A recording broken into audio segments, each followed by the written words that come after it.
Assalamualaikum warahmatullahi wabarakatuh.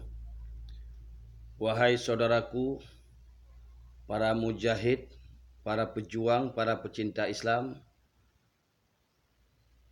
para pecinta syariat Allah di seluruh Nusantara, di seluruh tanah air.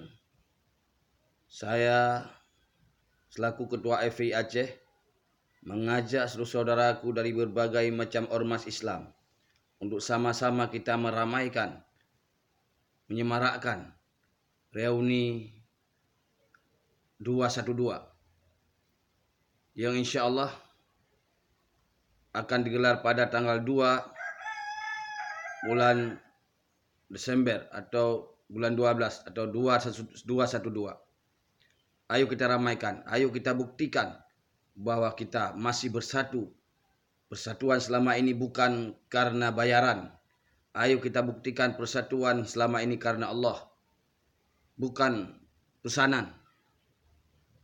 Bukan persatuan untuk semata-mata politik praktis, tapi persatuan untuk li'a'la'i kalimatillah. Takbir.